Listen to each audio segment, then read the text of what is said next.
नमः शिवाय मंत्र का अर्थ, कैसे इस मंत्र की उत्पत्ति हुई, किस विधि से इस मंत्र को जपा जाता है, क्या है इस मंत्र का रहस्य और इसको जपने से आपको क्या क्या लाभ हो सकते हैं, ये सारी चीज़ें आज मैं अपनी वीडियो के माध्यम से आपको बताऊंगी। जय श्री राम दोस्तों, कैसे हैं आप सब लोग। दोस्तों मैं भी ठीक हूँ। दोस्तों मेरे को बहुत सारे कमेंट आए हैं कि आप ओम नमः शिवाय मंत्र के बारे में कुछ बताएं। तो दोस्तों अपनी बुद्धि के अनुसार और जितनी गुरु की कृपा से मैं आपको बता सकती हूँ वो मैं आज अपने वीडियो के माध्यम से आपको भगवान शिव ही सृष्टि के रचयिता, पालनहार और संहार करता है।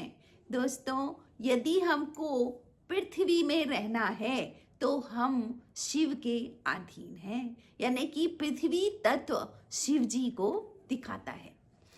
दोस्तों ओम नमः शिवाय षडाक्षरी मंत्र है, इसमें 6 अक्षर हो गए और जो ओम शब्द है वो तीनों देव त्रिदेवों का प्रतिनिधित्व करता है। नमः शिवाय पंचाक्षरी मंत्र है जो कि पृथ्वी पर जन्म लेने वाले या पृथ्वी में मौजूद 5 तत्वों को रिप्रेजेंट करता है।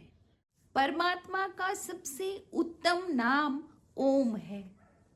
आप समझ लीजिए कि परमात्मा का सबसे उत्तम से उत्तम जो नाम है वो ओम है। ओम बीज मंत्र है, सृष्टि का बीज मंत्र है और संपूर्ण ब्रह्मांड में ध्वनि के रूप में परमात्मा व्याप्त हैं। और किस शब्द में? ओम में। दोस्तों अगली बात, कहते हैं शास्त्रों में इसके बारे में बताया गया है कि ओम नमः शिवाय मंत्र से ही 7 करोड़ मंत्रों की उत्पत्ति हुई है। तो सबसे प्राचीनतम, सबसे पुराना, जब से शिव आए तब से ओम नमः शिवाय मंत्र है। तो आप ये समझ लीजिए कि ओम नमः शिवाय मंत्र कितना महत्वपूर्ण है। और अगर मैं अपनी बात बताऊं तो मैंने ओम नमः शिवाय मंत्र से जपने से और 1 लोटा जल शिव जी को अर्पित करने से क्या कुछ नहीं पाया है। आज जो मैं आपके सामने हूँ, बोल रही हूँ, इतने कॉन्फिडेंस से बोल रही हूँ, इसका एक ही कारण है कि मैंने ये सब कुछ किया है। तो ओम नमः शिवाय मंत्र वेदों का निचोड़ है, ठीक है। तो आप क्या समझे, भगवान शिव को मैं प्रणाम करता हूँ, ये आप ओम नमः शिवाय मंत्र का अर्थ है। और इतना बोल रहे हो आप, मैं भगवान शिव को प्रणाम करता हूँ, ठीक है। बस आपको इस मंत्र को बार बार बोलना है। दोस्तों मंत्रों की भी तासीर होती है। एक होते हैं जो गर्म होते हैं, उष्ण होते हैं, ठीक है, जिनको जपने से बहुत ज़्यादा गर्मी उत्पन्न होती है। और एक होते हैं जो शीतल होते हैं, जो कि हम अच्छे से उनको जप भी सकते हैं और उनकी ऊर्जा को हम आत्मसात भी कर सकते हैं। यानी कि वो ऊर्जा अगर हमारे पास आएगी तो हमें दिक्कत नहीं होगी उसको अपने भीतर रखने में, ठीक है। तो इसी तरह से ओम नमः शिवाय मंत्र की जो ऊर्जा है वो बहुत शीतल है। आप अगर इस मंत्र का बहुत ज़्यादा जाप भी कर लोगे तो भी आपका शरीर इस मंत्र की ऊर्जा को एक्सेप्ट कर लेगा, दिक्कत नहीं आएगी। तो इसलिए ओम नमः शिवाय मंत्र शीतल प्रकृति का है, तो इसको जपने से आपको बिल्कुल घबराना नहीं है। दोस्तों पुराणों में कहानी तो इस प्रकार से भी है कि जब सृष्टि उत्पन्न हुई थी तब एक ज्योतिर्लिंग प्रकट हुआ था पृथ्वी से और भगवान शिव की ऊर्जा उस ज्योतिर्लिंग में समाई हुई थी। तो उस समय ब्रह्मा विष्णु में भी युद्ध होने लगा कि ईश्वर मैं, ईश्वर मैं। तब भगवान शिव के 5 मुखों से ये मंत्र की उत्पत्ति हुई है, ओम नमः शिवाय। और इस मंत्र से भगवान शिव ने कहा कि देवता मैं हूँ। भगवान शिव ने अपने 5 मुखों से सबसे पहले इस मंत्र का उच्चारण किया है। तो इस मंत्र की उत्पत्ति कहाँ से हो गई? स्वयं भगवान के मुख से। ओम नमः शिवाय, और पूरी सृष्टि में ये गूंजने लगा। दोस्तों, नमः शिवाय पंचाक्षरी मंत्र है। न प्रतिनिधित्व करता है पृथ्वी का, म प्रतिनिधित्व करता है जल का, शी प्रतिनिधित्व करता है अग्नि का, व प्रतिनिधित्व करता है वायु का, और य प्रतिनिधित्व करता है आकाश का।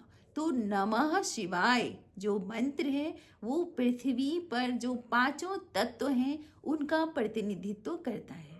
दोस्तों, यदि आप नमः शिवाय मंत्र का जाप कर रहे हैं, जप रहे हैं, तो सबसे पहला काम कि आपके शरीर के भीतर ये पांचों तत्व बैलेंस रहेंगे, जो कि आपके स्वास्थ्य के लिए अति उत्तम है। अगर एक भी तत्व इनमें से बैलेंस में थोड़ा घटोतरी हो जाएगी तो आप समझ लो कि आप बीमार हो सकते हो। तो आपने समझा ना, ओम नमः शिवाय मंत्र के जाप से आपके भीतर के जो 5 तत्व हैं वो बिल्कुल बैलेंस रहेंगे। अब आते हैं दोस्तों कि इस मंत्र के जाप से हमको क्या क्या लाभ हो सकते हैं। मैंने बताया था ना कि मैं बताऊंगी आपको कि इस मंत्र के जाप से आपको क्या क्या लाभ हो सकते हैं। तो यदि आप ओम नमः शिवाय मंत्र को 108 बार जपते हैं, आप रोज जपते हैं, तो फिर क्या होगा? सबसे पहला काम, आप अल्पायु से आप बच जाओगे। अगर किसी की अल्पायु है तो वो बच जाएगा, क्योंकि शिव क्या है? शिव चिरंजीवी बना देते हैं। आपको पता होगा मार्कंडेय ऋषि चिरंजीवी हो गए थे जबकि वो अल्पायु थे। तो शिव जी ये वाला वरदान तो पहले ही नंबर पे देते हैं। नंबर 2, काम वासना से आपको मुक्ति हो जाएगी। काम वासना पर आपका नियंत्रण हो जाएगा। क्यों? शिव जहाँ है वहाँ काम तो टिक ही नहीं सकता है। क्यों? आपको पता होगा ना, शिव जी ने जब माता पार्वती जी से शादी की थी तो शादी से पहले उन्होंने एक काम किया था। क्या किया था? कामदेव को भस्म कर दिया था। किसी भी पति पत्नी में अच्छा रिश्ता, लंबे समय तक प्रेम तभी चल सकता है जब काम बीच में ना हो। क्यों? क्योंकि काम क्या है, कभी ज़्यादा है कभी कम है, आप उसके हिसाब से हो। जैसे जैसे समय बढ़ता जाएगा आप उससे भी आपको निजात मिलती रहेगी, और फिर क्या होगा? वो जो प्रेम है ना वो खत्म होता रहेगा। तो उस पर, काम पर आधारित प्रेम ना हो। तो ये कौन कृपा करते हैं ना? भगवान शिव करते हैं, वरना आप तो बंधे हो, आप तो कर्मों से बंधे हो, आप कुछ कर ही नहीं सकते हो। आप जैसे चल रहे हो, कोई आपको चला रहा है। कौन चला रहा है? आपके पूर्व जन्मों के कर्मा चला रहे हैं। हाँ, अगर आपने मंत्र जाप किया, आपने भक्ति की, तो आपका अपने आप पर भी नियंत्रण हो जाएगा और आपका एक विवेक आ जाएगा कि क्या सही है और क्या गलत है। क्या है दोस्तों? तनाव और डिप्रेशन से मुक्ति। क्योंकि आप अगर मंत्र जाप कर रहे हैं, ओम नमः शिवाय मंत्र का जाप कर रहे हैं, तो नेगेटिव विचार आपके दिमाग में आएंगे ही नहीं, और पॉजिटिव रहोगे तो अब डिप्रेशन किस बात का। देखिए आजकल का क्या है ना, हाथ पर सारी चीजें मिल रही हैं, सब कुछ। आप फोन पर कुछ चीज लिख के दो, सारी चीजें आपके पास होंगी। वो समय चल रहा है तो आदमी ने मेहनत कम कर दिया। जब मेहनत, जो लोग काम कम करते हैं, देखो डिप्रेशन उन्हीं को होता है, सीधी सी बात है। जिसके पास इतना समय है, जिसके पास समय ही नहीं है सोचने विचारने का, उसको क्या डिप्रेशन होगा। तो क्या होगा? जब आप मंत्र जाप में, जो समय आपके पास बचा हुआ है उसको आप मंत्र जाप में लगाओगे, तो आपके भीतर पॉजिटिव विचार आएंगे। मंत्र जाप से पॉजिटिविटी आएगी, और जब पॉजिटिविटी अंदर तो नेगेटिविटी बाहर, क्योंकि दोनों में से एक ही रह सकता है। ठीक है? तो जैसे जैसे पॉजिटिविटी अंदर आएगी तो नेगेटिविटी को बाहर निकलना पड़ेगा, तो आपका तनाव, आपका डिप्रेशन सब खत्म हो जाएगा। मानसिक संतुलन बना रहता है। ठीक है? आपका अपने विचारों पर नियंत्रण बना रहता है। ये सब इस मंत्र के जाप से हो। निर्णय लेने की क्षमता बढ़ जाती है। कैसे? जब आपके पास निर्णय लेने की क्षमता आ गई है तो आपकी उन्नति स्वाभाविक है। अगर उन्नति नहीं हो पाती है, इसका मतलब आपके निर्णय लेने की क्षमता नहीं है, आप गलत निर्णय ले लेते हो और आप फिर नीचे बैठ जाते हो। ठीक है? तो निर्णय लेने की क्षमता आ जाती है। कहते हैं ना, जब आप इस मंत्र का जाप करते रहोगे तो भगवान शिव के गण आपकी मदद के लिए आते हैं। पहले जब भी आप किसी देवता के मंत्र का जाप करते हो तो देवता के जो गण होते हैं, जो उनकी भक्ति कर रहे हैं, जो गण हैं, वो सुनते हैं कहाँ पर हो रहा है, ये कौन बुला रहा है, ठीक है ना। तो वो गण आ जाते हैं और वो आपकी मदद करने लग जाते हैं इस तरीके से, ताकि आप इतने प्योर हो जाओ कि आप उस तत्व तक पहुंच सको, उस ईश्वर तक पहुंच सको। आपके घर में जो भी वास्तु दोष होंगे, पितृ दोष होंगे, जितने तरह के काल सर्प दोष है, जितने तरीके के दोष है ना, सब खत्म होने लगेंगे बस एक मंत्र के जाप से। लेकिन मंत्र जाप कैसे करना है ना, बिल्कुल दृढ़ विश्वास के साथ। आपको बिलीव होना चाहिए कि मैं जो मंत्र का जाप कर रहा हूँ वो ईश्वर मेरी मदद करेंगे। बस जो भी साधक होंगे उनके भीतर परमात्मा की ऊर्जा बढ़ जाती है, ठीक है। तो जब उनकी ऊर्जा बढ़ गई तो समझ लो आप कहीं फेल होने वाले नहीं हो, क्योंकि दोस्तों ज्ञान ही मुक्ति का साधन है। आपको मुक्ति कोई ऐसे नहीं उठा के फटक ले जा लेगा कहीं ना। आप ये मत सोचो कि आप कहीं गिरे हुए कीचड़ से कुपट उठा के कोई, ना ना, धीरे धीरे धीरे धीरे जैसे ज्ञान आपके भीतर समाता जाएगा तो आपको अब संसार से छूटते जाओगे। भाई संसार समझ में आ गया ना, वही तो मुक्ति है। यही मुक्ति है। कैसे आप देख रहे हो, सब ड्रामा चल रहा है संसार का। बस आप लिप्त नहीं हो, आप निर्लिप्त हो तो आप मुक्ति है, और आप लिप्त हो तो आप मुक्त नहीं हो।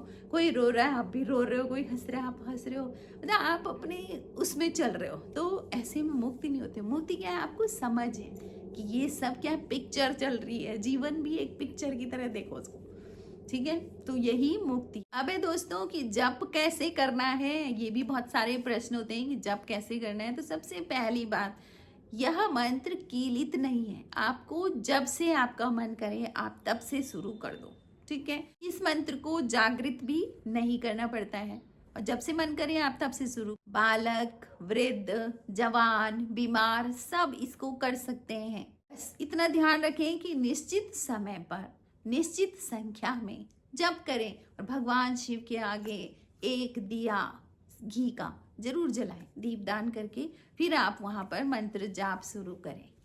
और दोस्तों सबसे अच्छा तरीका है, भगवान शिव और भगवान हनुमान जी, उनके लिए तो मंदिर सबसे अच्छा है। तो आप अगर शिव मंदिर में जा करके कुछ निश्चित संख्या में मंत्र जाप करें, वहाँ पर शिव जी की सेवा करके, शिव मंदिर में पूरी सेवा करके उसके बाद आप वहाँ पर बैठ करके मंत्र जाप करेंगे तो इसका कई गुना बहुत जल्दी जल्दी आपको फल मिलेगा। तो दोस्तों आपको वीडियो कैसे लगा आप कमेंट जरूर करें। कमेंट में जय श्री राम लिखें, क्योंकि राम हमारी ऊर्जा है।